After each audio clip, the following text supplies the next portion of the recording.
पैसे कमाओ पर पैसे में आसक्ति ना रखो। देखो, पैसे सबके पास होना चाहिए। आप जैसे अच्छे लोगों के पास पैसा होना ही चाहिए, क्योंकि अच्छे लोगों के पास पैसा होता है तो वो पैसे से अच्छे काम करते हैं, और बुरे आदमी के पास पैसा आता है तो पैसे से वो गलत काम करता है। इसलिए आप जैसे धर्मात्मा लोगों के पास खूब पैसा होना चाहिए, ताकि आप खूब धर्म के काम करो, खूब पुण्य के काम। भाई, आपके पास पैसा होगा तो आप अच्छे काम करो। अब गौरी गोपाल आश्रम में अखंड लंगर चलता है, भंडारा, अखंड भोजन चलता है 24 घंटे। 30,000 लोग पर डे भोजन करते हैं, 30 से 40,000। तो ये सारी सेवाओं के लिए पैसा तो चाहिए। यदि पैसा सही व्यक्ति के पास आता है तो वो पैसे का क्या करता है? सदुपयोग करता है। और पैसा गलत व्यक्ति के पास आए तो पैसे का मिसयूज करता है। इसलिए भगवान करें आप अच्छे लोगों के पास खूब पैसा होना चाहिए, परंतु पैसा हो पर पैसे में तनिक भी आसक्ति ना हो। होना और आसक्ति होना, ये दोनों बातें अलग अलग है। कमल का फूल कहां रहता है? पानी में रहता है, कीचड़ में रहता है।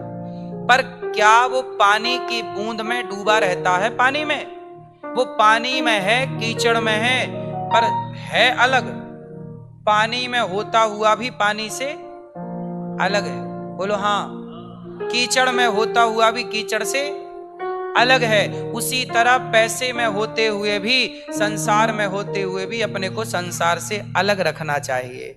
पैसे में होते हुए भी अपने को पैसे से अलग रखना चाहिए। पानी की एक बूंद कमल के पुष्प पे डालो तो कमल का फूल वो पानी की बूंद सारी गिरा देगा, अपने पास नहीं रखता। उसी प्रकार रहो संसार में, पत्नी के साथ, पति के साथ, परिवार के साथ, पैसे के साथ, बिजनेस के साथ, व्यापार के साथ, पर रहते हुए भी सबको अपने से दूर रखो। आसक्ति ना हो कि मैं नहीं, अब इसके बिना नहीं रहूंगा। दूर रखने का मतलब है कि मन को उससे दूर रखो।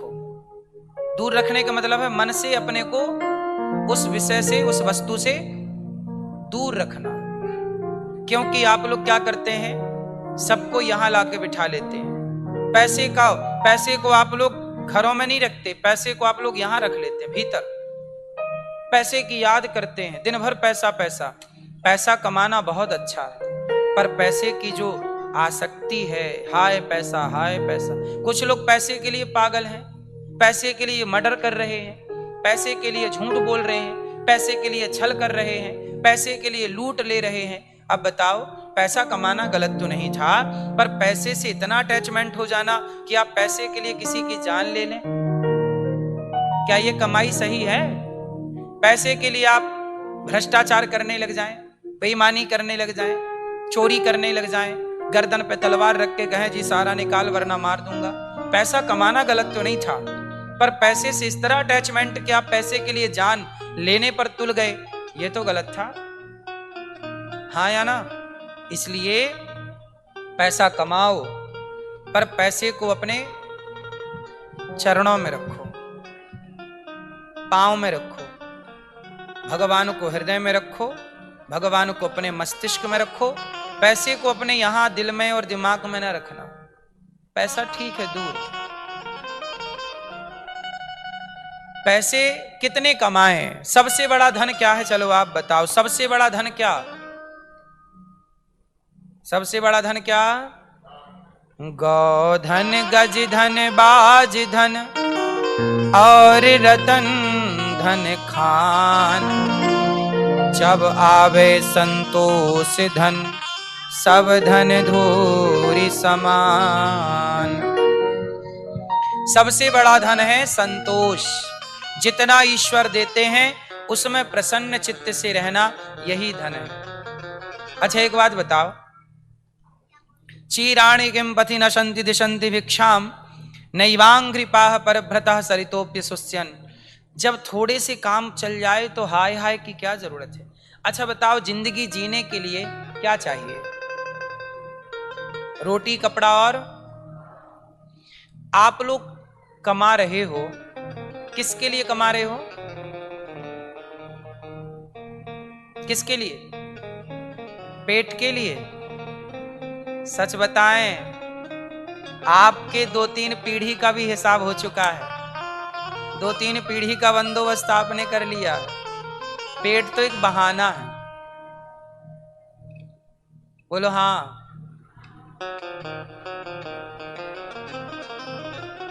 कुछ लोग हैं जिनके पास अपार संपत्ति है। चलो जिनके पास नहीं है, आप में से कुछ लोगों के पास नहीं है, तो रोटी कपड़ा मकान की व्यवस्था करो, जरूरी है। सबके पास होना चाहिए रोटी कपड़ा मकान। पर देखो ज्यादा हो जाए तो क्या करो? ठहर जाओ। क्या करो? ठहर जाओ। और अब आप लोग पैसा किसके लिए कमाते हैं? बच्चों के लिए।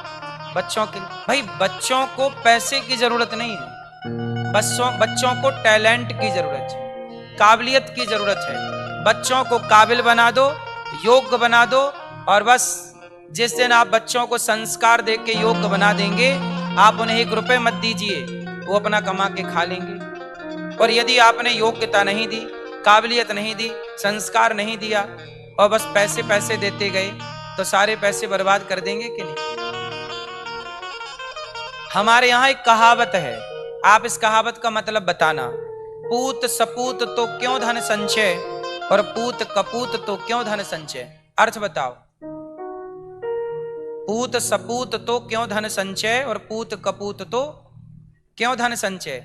इस कहावत का अर्थ है कि बेटा लायक हो तो भी कमाने की जरूरत नहीं, लायक है तो कमा लेगा, और नालायक है तो भी कमाने की जरूरत नहीं, क्योंकि नालायक है जितना कमाओगे सब बर्बाद कर देगा।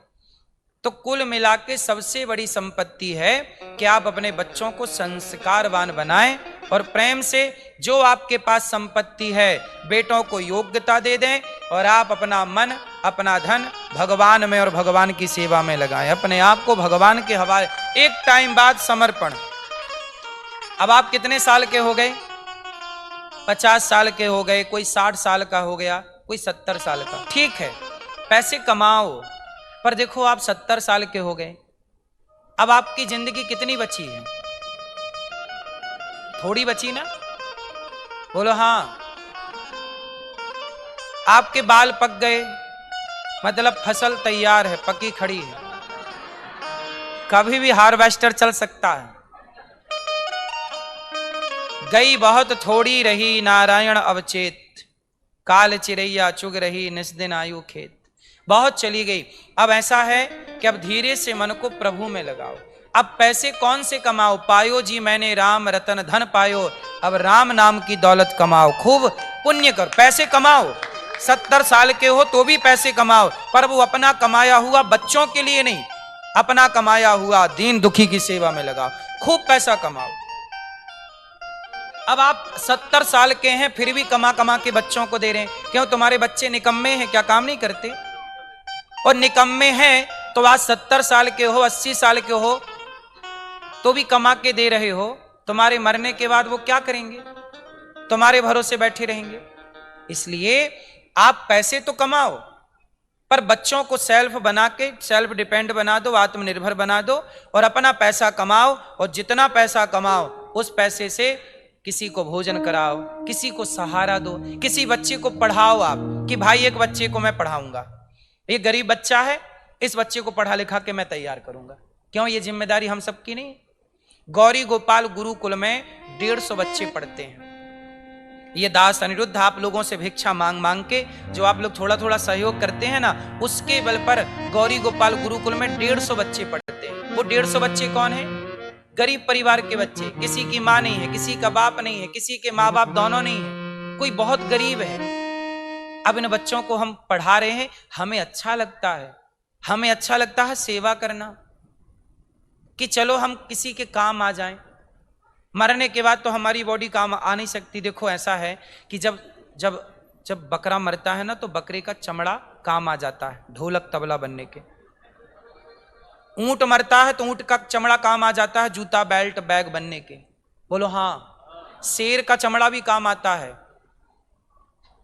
अधिकांश जंगली जानवरों का चमड़ा कहीं ना कहीं काम पे आ जाता है। एक दिन मैंने बैठे बैठे सोचा कि भैया हम मरेंगे तो हमारे चमड़े का तो जूता भी नहीं बनेगा, तो हमारा चमड़ा तो मरने के बाद काम आना नहीं है, इसलिए जीते जी इस चमड़े से काम लिया जाए, सेवा की जाए, मानव जाति की इसी जीते जी काम किया जाए। ये हमारी उंगलियां मरने के बाद काम नहीं आएंगी, इसलिए हम जीते जी माओ के पांव दबाते हैं इन हाथों से, क्योंकि ये सब जीते जी काम आएगा। मरने के बाद तो सिवाय जलने के कोई काम का रहा नहीं। आपका चमड़ा किसी काम का हो तो बताओ, है?